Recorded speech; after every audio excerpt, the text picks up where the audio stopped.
Hello, my name is Brio Hamol, and I'm a student in Genetics 311. Today, I'll be going over my Exam 6 mini video. I chose Prompt 2, so for my Exam 6 mini video, I'll be going over developmental networks.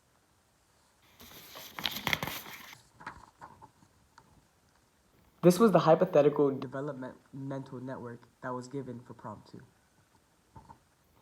If we're going through the different strains, for wild type, S produces P.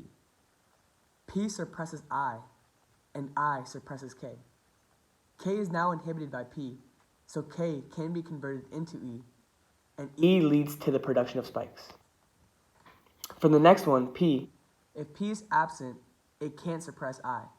This allows I to suppress K, and at the end, no spikes are produced.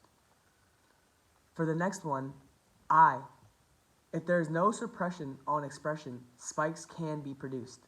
However, if a condition removes suppression and the end precursor E is defective, spikes will not be produced.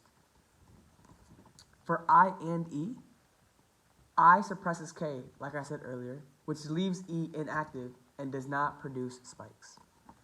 And finally, for S and K, if K is a mutant, E can be activated and produce spikes.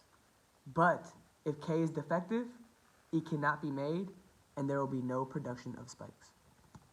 Answering the second half of the prompt's question, it asked about cases for why not all cells can produce spikes. And there are actually a couple reasons for why not all cells produce spikes.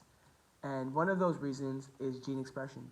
So if gene expression of I or inhibitor may be higher than P, spikes may not be produced.